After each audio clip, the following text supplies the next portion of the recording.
옆에 풍과 인사합시다. 추운데 오시느라 수고했습니다. 날씨가 이제는 춥죠. 당연히 추워야 될 날씨지만 여러분은 춥다고 하면 안 됩니다. 저보고 춥다고 하면 안 됩니다. 저는 영하 40도 시원한 곳에서 살다 왔습니다. 그런데 이건 추위가 아니죠. 그러나 여름에는 더워야 되고 겨울에는 추워야 하는 것이 정상입니다. 그게 하나님의 섭리입니다. 그렇게 하시고 추운 가운데도 잘 추위를 이기시고 감기 걸리지 않도록 건강에 늘 주의하시는 전화분 되기를 축원합니다. 오늘은 예배내실 하나님, 여기까지 도우신 하나님에 대해서 말씀을 드리려고 합니다. 한 여자가, 아가씨가 결혼을 했습니다. 그래가지고 이제 아이를 가졌습니다. 그래서 임신을 하게 됐는데 검사해 보니까 딸이라고 합니다. 딸인데 기왕이면 예쁜 딸을 낳아야겠다 그렇게 생각을 해가지고 이 임신한 여자가 벽에다가 배우 사진을 붙였는데 누구 사진을 붙였냐면 소피 마르소의 사진을 붙였습니다. 프랑스의 유명한 배우 소피 마르소 사진을 붙여놓고 매일 쳐다보면서 나도 저렇게 예쁜 소피 마르소 같은 딸이 태어났으면 좋겠다 그렇게 생각을 했습니다. 그래서 10달이 지나서 정말 아기를 낳았는데 너무나 예쁘고 아름다운 딸을 낳았습니다. 소피 마르소 같이 미치지는 못하지만 그만큼 예쁘고 아름다운 딸을 낳았습니다. 그래서 그 딸을 바라볼 때마다 너무나 기쁘고 행복을 했습니다. 그래서 딸은 예쁘게 자랐습니다. 그런데 키가 커가면서 이상하게도 그 딸의 머리가 나지를 않았습니다. 여자아이가 머리가 나지 않으니 여간 걱정이 아니었습니다. 병원에 가도 원인을 알 수가 없다고 했습니다. 그래서 이것저것 원인을 찾아보다가 한 가지 발견을 했습니다. 그것은 뭐냐? 소피 마르소 사진 곁에 유명한 미국의 율브린너 사진을 갖다 걸었습니다. 그래서 그것도 바라봤더니 소피 마르소 같은 예쁜 딸이 태어났는데 율브린너 사진을 갖다 놨더니 머리가 나지 않았다는 이야기입니다. 참 우스운 이야기지만은 왜 이 말씀을 드리냐면 우리에게도 반드시 바라봄의 법칙이 있다는 겁니다. 무엇을 사람이 바라보느냐 하는 것에 따라서 사람의 사고가 생기고 가치관이 달라지고 또 바라본 것대로 모든 것이 이루어지고 된다는 것입니다. 여러분 금년 한 해 2018년을 보내면서 여러분은 지금까지 무엇을 바라보고 달려왔습니까? 오늘 예배에 참석하신 여러분 흰옷 가옷을 입고 서 있는 저를 바라보았습니까? 아니면 고통당하시고 십자가에 죽으신 예수님 그리스도의 십자가를 바라보셨습니까? 하나님 말씀을 선포하고 있는 저를 바라보고 들었습니까? 아니면 선포적인 말씀 속에 있는 하나님의 뜻과 하나님의 생각을 보아왔습니까? 무엇을 보고 무엇을 바라보려고 노력하고 애쓰셨습니까? 여러분이 바라본 대로 이루어지는 것이고 여러분이 바라본다는 것은 매우 소중한 것이고 그것이 꿈이 될 수 있고 비전이 될 수가 있는 것입니다. 오늘 금년 한 해를 보내보면서 내가 여기까지 존재하게 될 수 있는 것은 내 스스로 된 것이 아니라는 사실을 알아야 합니다. 여기까지 도와주신 하나님, 여기까지 인도하신 하나님, 여기까지 은혜 베푸신 하나님, 오늘 찬양대의 찬양처럼 은혜 아니면 내가 설 수 없었다는 십자가의 그 사랑을 우리에게 주신 하나님, 그 하나님이 있기 때문에 오늘 여기까지 왔습니다. 여러분 얼마나 고생을 많이 하셨습니까? 얼마나 힘이 드셨습니까? 얼마나 울었습니까? 얼마나 아팠습니까? 그런데 여러분 생각에는 하나님은 나에게 아무것도 해주신 일이 없다. 내가 힘들었다. 나 혼자 어려웠다. 살아가기 힘들었다. 하는 그런 때가 없지 않았습니까? 그러나 여러분들 생각해 보시면 내가 힘들고 어려울 때, 고독할 때에 내가 눈물 흘릴 때 반드시 여러분 뒤에는 하나님이 계셨고 그 하나님이 여러분을 도와주셨고 그 하나님이 여러분을 인도해 주셨고 그 하나님이 여러분을 은혜로 베풀어 주셨고 그 하나님이 여러분을 오른손으로 붙들었다는 사실을 믿으시기를 바랍니다. 요셉이 애굽의 국무총리가 되어서 이제 그 모든 식구들을 애굽으로 이민을 시켰습니다. 그래서 죽은 줄 알았던 요셉이 살아서 애굽에서 높은 자리에 올라갔다는 소식을 들었던 야곱이 늙은 나이에 100살이 훨씬 넘은 나이에 그 소식을 듣고 깜짝 놀랐습니다. 내 사랑했던 요셉이 죽은 줄만 알았더니 살아서 애굽에서 높은 자리에 올라갔구나. 그 소식을 들었고 요셉이 초청을 해서 야곱의 모든 식구들, 처자식들 70여 명이 애굽으로 이민을 갔습니다. 이민을 가서 과연 살펴보니까 자기 아들이 국무총리의 높은 자리에 올라가 있었는 확인하고 정말 하나님께서 이렇게 하셨구나 하는 것을 깨달았습니다. 그리고 바로왕 앞에 섰습니다. 바로왕을 축복하고 바로왕 앞에 섰을 때 바로왕이 야곱에게 물었습니다. 내 연세가 얼마뇨? 내 나이가 얼마뇨? 물었습니다. 그때 늙은 야곱이 대답합니다. 내 나이가 100년하고 130세인데 내 조상의 연조에 미치지 못하나이다. 그러면서 하는 말이 나는 지금까지 험악한 세월을 살아왔습니다 하고 그렇게 이야기를 했습니다. 정말 야곱은 그런 삶을 살았습니다. 자기 형 에서와 팥죽 한 그릇을 가지고 다투며 장자권 때문에 호른단신으로 그는 외삼촌 집에 가서 살았고 그 집에서 종살이, 머슴살이를 20년 넘게 했고 그 가운데 또 사랑하는 나이를 사랑했는데 외삼촌이 속에서 내 알을 주고 7년을 더 일하고 이렇게 하면서 부인 4명과 12명의 자식들을, 딸 하나를 얻었습니다. 그리고 그는 돌아오는 길에 자기 형 에서가 400명의 군사를 거느리고 돌아오는 그런 위기와 어려움 속에서 야폭 나루터에서 천사가 실어가며 기도해서 모든 문제가 풀리는 역사가 있었습니다. 그리고 여러분 잘 아는 대로 요셉이를 형들이 모함함으로 말미암아 이제 죽었다는 그 소식이 들었을 때 얼마나 힘들었겠습니까? 그러나 그 요셉이 죽지 않고 애굽에서 높은 자리에 올라갔다는 그런 이야기를 듣고 애굽으로 이민을 가서 드디어 바로 앞에 섰을 때 자기 130년의 연륜을 바라볼 때 기가 막힌 연륜을 살아왔기 때문에 바로 앞에 내가 130이 되어서 내 조상의 연조에 미치지 못하지만은 나는 험악한 세월을 살아왔다고 자기 인생에 살아왔던 것에 대해서 말을 했습니다. 그러나 그는 하나님께서 그를 인도하시고 하나님이 그를 도와주셨고 하나님께서 그와 함께 하시기 때문에 자기 생전에 아들이 높은 자리에 올라간 걸 보았고 마지막에 12지파 12아들들을 다 축복하고 마지막에 애굽에서 세상을 떠나면서 요셉에게 부탁하기를 내가 죽기든 내 뼈를 가나안 땅에 묻어다오, 내 고향 땅에 묻어다오, 이렇게 하면서 마지막을 갔던 모습을 볼 수 있습니다. 여러분 오늘 우리가 여기까지 살아왔습니다. 내가 열심히 했습니다. 내가 모든 일에 최선을 다했습니다. 그러나 여러분 어떠십니까? 여러분 뜻대로 다 되었나요? 기도한 대로 다 응답이 되었나요? 그리고 나서 여러분들이 다 모든 것이 이루어졌다고 행복하다고 생각합니까? 여전히 내 마음에는 아쉬운 마음이 그리 없을 것입니다. 그런데 내가 하나님 뜻대로 살아왔는가 볼 때 그렇게 살아왔는데도 불구하고 내가 이렇게 됐다고 생각할 때도 여러분 있으실 것입니다. 그러나 내가 하고 싶은 대로 내가 모든 내 소원대로 되었다고 생각하면 그 사람에게 있어 하나님은 어떤 분일까요? 정말 겸손해질까요?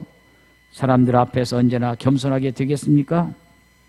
우리의 신앙은 자신의 지혜와 능력으로 살아왔다고 생각하는 어리석음과 교만을 버리지 않고는 여전히 하나님 없는 삶을 살아온 것입니다. 이 시간 우리가 한번 금년 한 해를 보내면서 여러분의 삶은 되돌아보시기 바랍니다. 정말 여러분들이 하나님께서 도우셨다고 생각합니까? 하나님이 인도하신다고 믿고 있습니까? 하나님이 은혜 베풀어 주셨다고 믿고 있습니까? 그 가운데 내 열심히 80%, 하나님이 20% 도와주셨다면 잘못된 것입니다. 그건 뭔가 잘못된 것입니다. 나는 아무것도 한 것이 없습니다. 하나님께서 100% 나를 주관하시고 나를 도와주시고 나를 인도해 주셨다고 있는 믿음이 무엇보다 중요한 것입니다. 엘리 제사장이 지상으로 있을 때는 말씀이 희귀했고 이스라엘의 지도자로서 제대로 리더적 역할을 하지 못했습니다. 하나님의 법궤를 블레셋에게 뺏겨버렸고 20해 동안 오랜 세월이 지나가게 되었습니다. 그러나 그 기간이 지나가면서 하나님은 새로운 지도자를 세워주셨는데 그게 사무엘 선지자입니다. 사무엘이 있을 때에 이제 그들은 자기들이 왜 법궤를 빼앗겼고 이런 고생을 하고 어려움을 갖게 되었는가 하는 것을 그들이 느끼면서 하나님을 사모하는 마음을 갖게 되었습니다. 이때 사무엘이 온 족속에게 말했습니다. 여러분이 온전한 마음으로 주님께 돌아오거든 이방의 신들과 아스타롯 여신상을 없애버리고 하나님께 마음을 두고 그분만을 섬기십시오. 그러면 하나님께서 여러분을 블레셋 사람의 손에서 건져주실 것입니다. 이 말을 듣고 이스라엘 백성들은 바알과 아스타롯 신상을 없애버리고 하나님만을 섬기게 되었다고 결단을 했습니다. 그때 사무엘 선지자는 모든 백성들을 미스바로 모이라고 명령을 했습니다. 그래서 이스라엘 백성들이 미스바에 모였습니다. 그리고 물을 기르다가 그것을 제물로 삼아 주님 앞에 붓고 그날 온종일 금식을 하였습니다. 거기에서 우리가 하나님을 거역한 죄를 지었습니다. 하나님 뜻대로 살지 못했습니다. 죄를 용서해달라고 하나님께 간절한 마음으로 기도했습니다. 그런데 그들이 미스바에 모여서 간절한 마음으로 금식하며 기도했는데 그 소식을 블레셋 사람들이 들었습니다.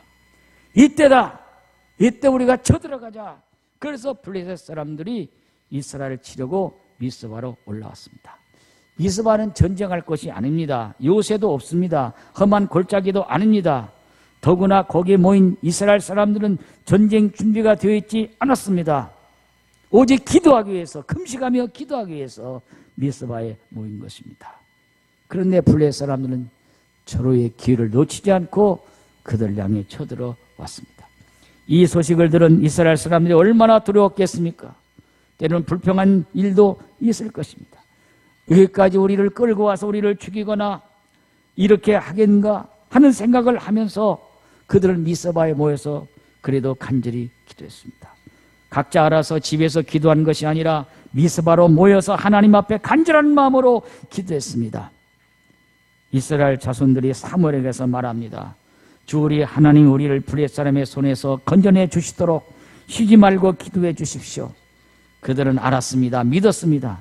그런 상황에서 하나님이 건져주실 분이라는 것을 비로소 믿었습니다. 그렇게 기도에 앞장서실 분이 바로 주님의 종 사무엘이라는 것도 믿었습니다. 그래서 사무엘은 쉬지 않고 기도했습니다. 그 말씀이 사무엘상 오늘 본문 7장 9절에 있습니다. 같이 한번 읽어보겠습니다. 시작.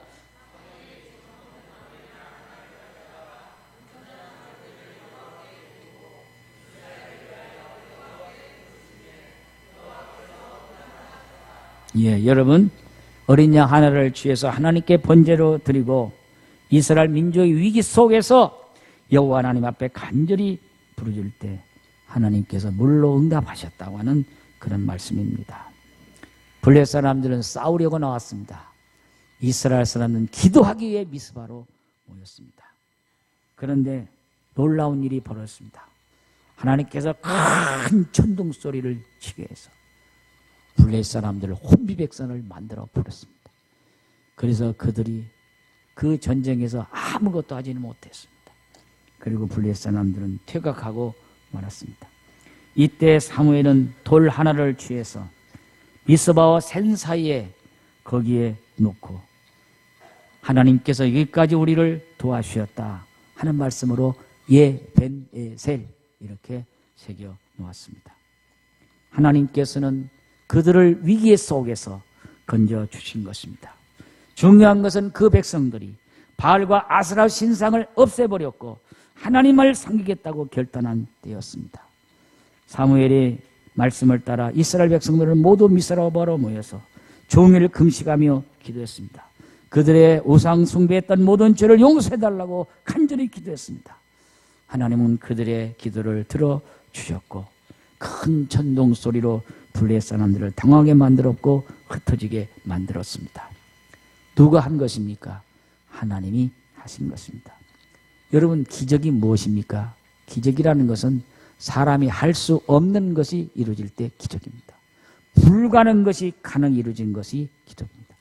제가 여기 성경책을 듣는 것은 이건 기적이 아닙니다. 얼마든지 할 수 있습니다. 제가 제 힘으로 강대상을 혼자 드는 것은 기적입니다. 제가 혼자 아무리 힘을 써도 저 혼자 강대상을 들을 수가 없습니다. 제가 들었다면 초능력자요, 기적이라고 할 것입니다. 기적이라는 것은 사람이 헤아릴 수 없는 것으로 그걸 넘어가서 일어났을 때 기적인 것입니다. 하나님은 기도하기에 미스바로 모였던 그 백성들을 건지기 위해서 블레셋을 군인들을 흩어버리고 그들을 혼미백성 만들어서 하나님 그들을 건져주셨습니다. 기적을 일으켜 주신 것입니다. 하나님께서 이런 일을 아무 때나 하시는 것이 아닙니다. 필요에 따라서 이렇게 주신 것이고 필요에 따라서 그들을 건져주신 것, 특별히 그들이 예배할 때, 그들이 기도할 때 이런 기적 역사를 일으켜 주신 것입니다. 사무엘이 돌을 취하여 거기에다가 돌기둥을 세운 것은 무엇일까? 그 이유가 하나 있습니다. 따라합시다.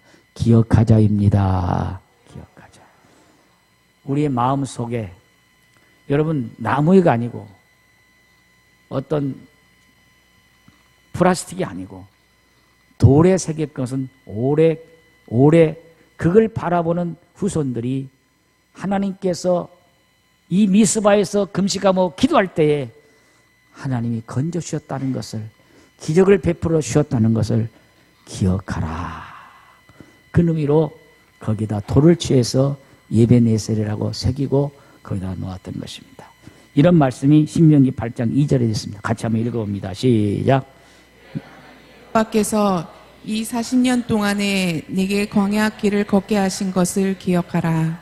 이는 너를 낮추시며 너를 시험하사 내 마음이 어떠한지 그 명령을 지키는지 지키지 않는지 알려 하심이라. 신명기는 모세의 설교입니다. 모세의 설교인데 거기가 출애굽 2세들에게 주는, 그들이 이제 모세가 마지막 느보산에서 세상을 이제 거기 가나안에 들어가지 못하고 끝나는데 가기 전에 그들에게 주신 말씀이 신명기서입니다. 창출 내민 신 가운데 제일 마지막 부분인데 그들이 얼마 안 걸려서 열흘이면 갈 수 있는 단거리를 가지 아니하고 하나님이 40년을 광야 길을 걷게 하신 이유가 있습니다. 하나님의 모든 계획과 뜻은 하나도 그냥 된 것이 아니라 다 뜻이 있고 섭리가 있다는 것입니다. 그들을 40년 광야 길을 걷게 하신 것은 그들을 낮추시며 또 그들을 통해서 하나님이 하나님 되심을 알게 하시기 위해서요. 너희들을 40년 동안 인도할 때 인도하신 분이 누구신가 하는 것을 기억하라고 하는 그런 말씀인 것입니다. 너희를 낮추시며 너희를 시험하사 내 마음이 어떠한지 그 명령을 지키는지 지키지 않는지를 알게 하심이라. 40년을 기억하고 돌아보라 그 말입니다. 단시 지난 날을 돌아보는 게 아니라 고생했다, 힘들었다, 어려웠다 그런 생각만 하는 것이 아니라 그런 힘들고 어렵고 슬프고 외로운 날들 가운데서 하나님이 그들을 어떻게 인도해 주시고 어떻게 도와주셨고 어떻게 은혜 베풀어 주셨는가 그것을 기억하라는 거예요. 어떻게 살아왔는지 어떻게 고생했는지 그걸 기억하라는 것이 아니라 그런 가운데서 하나님이 어떻게 간섭해 주시고 어떻게 도와주시고 어떻게 인도해 주시는지를 기억하라는 것입니다. 오늘 우리가 1년 동안 살아왔습니다. 좋은 일도 있지만 어려운 일도 있었습니다. 눈물 나는 일이 있었습니다. 생각나는 것은 맨 눈물 나는 일만 생각나고 어려운 것만 생각하고 힘든 것만 생각나고 그러면 잘못된 거다 그 말이에요. 그런 가운데서도 하나님이 나를 어떻게 인도해 주셨고 어떻게 도와주셨고 어떻게 은혜 베풀어 주셨고 어떻게 함께 하셨는가 이걸 생각한다면 그게 결코 헛된 것이 아닙니다. 여러분이 실패했어도 그게 헛된 것이 아닙니다. 하나님이 어떤 분인가를 여러분이 깨닫기만 한다면 하나님이 어떤 분인가를 여러분이 알았다면 그것은 실패가 아니라 그것은 축복이고 성공인 것입니다. 신명기 8장 3절 4절도 같이 한번 읽어봅니다. 시작. 하시며 너를 줄이게 하시며 또 너도 알지 못하며 내 조상들도 알지 못하던 내게 먹이신 것은 사람이 떡으로만 사는 것이 아니요 여호와의 입에서 나오는 모든 말씀으로 사는 줄을 내가 알게 하려 하심이니라. 이 40년 동안에 내 의복이 헤어지지 아니하였고 내 발이 부르트지 아니하였느니라. 소란폭이 나지 않는 사막 광야에서 하나님이 하늘문을 열고 만나를 내려 주시는 것은 육신의 양식만을 주신 것이 아니라 그 의미는 뭐냐? 내가 육신의 양식만을 먹은 것을 기억하지 말고 하나님 입에서 나오는 말씀으로 살 것이다. 하나님이 주셔야만 산다는 것을 기억하라는 거예요.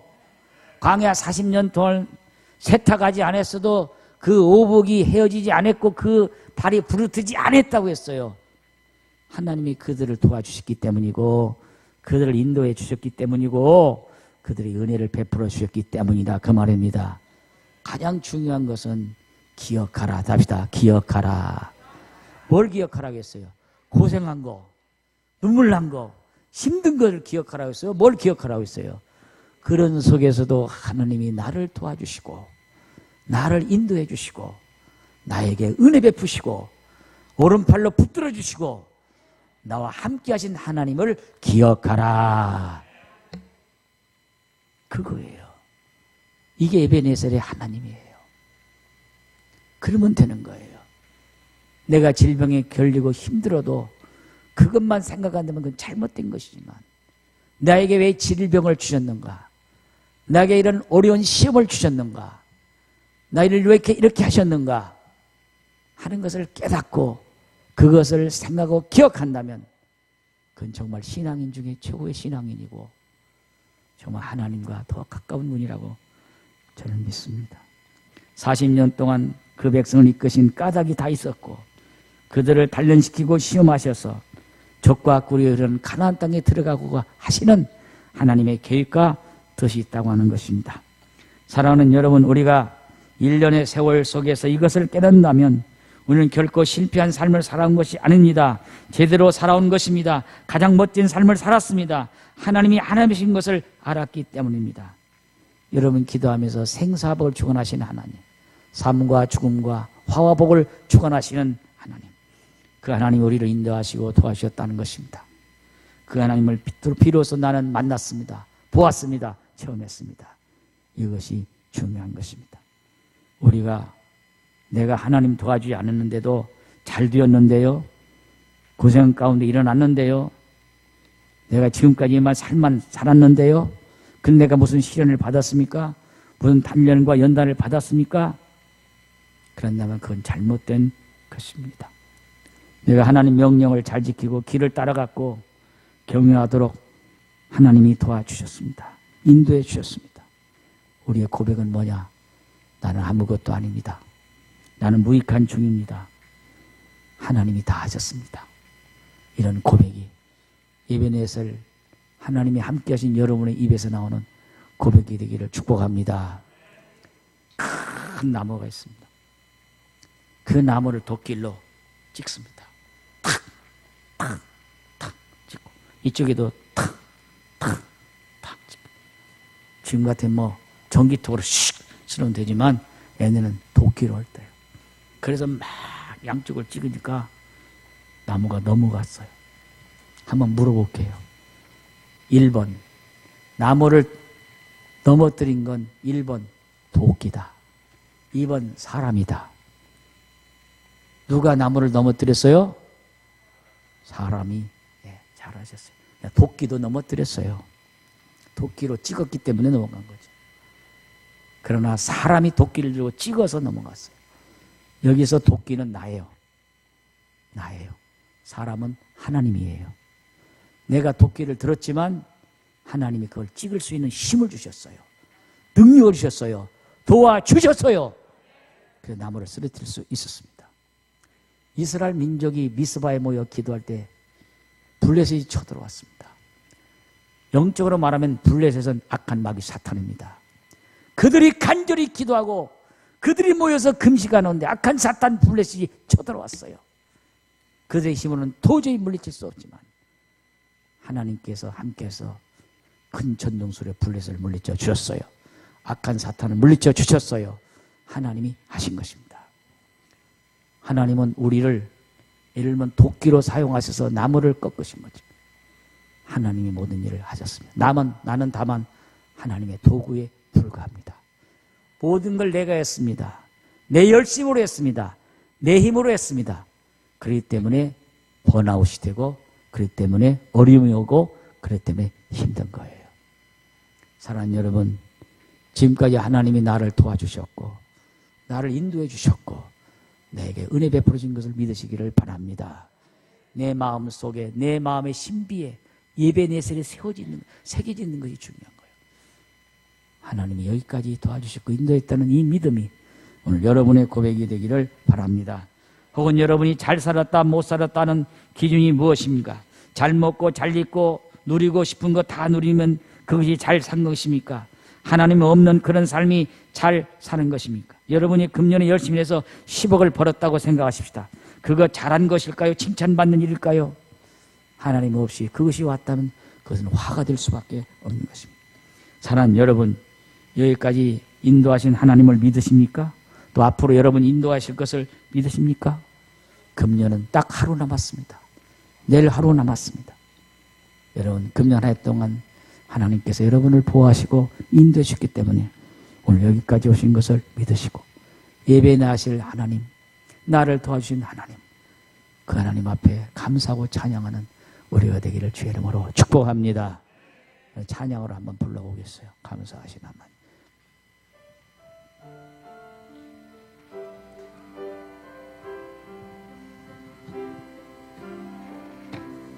감사하신 하나님, 예배네셀 하나님,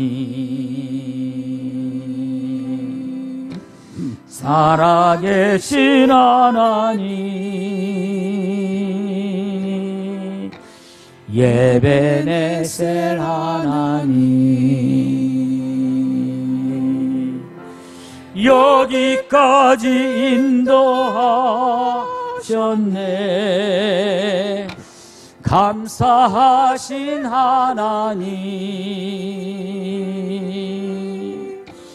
여기까지 인도하셨네.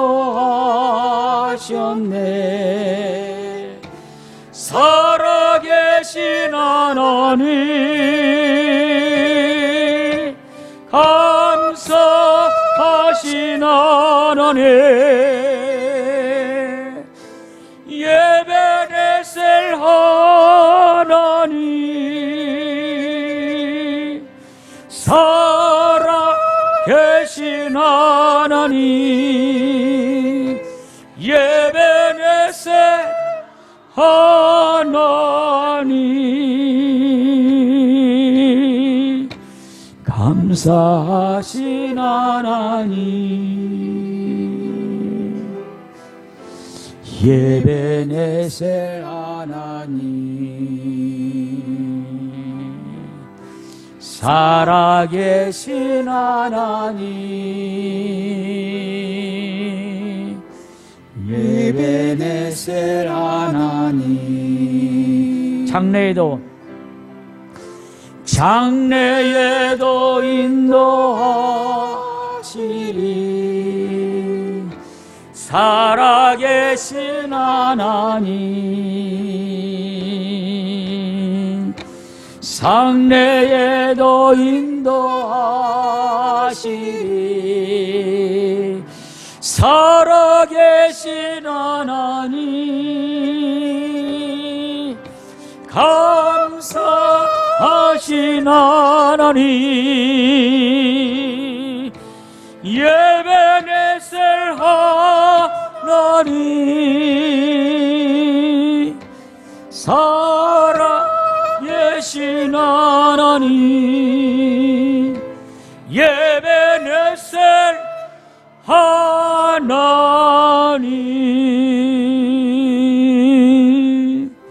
아멘.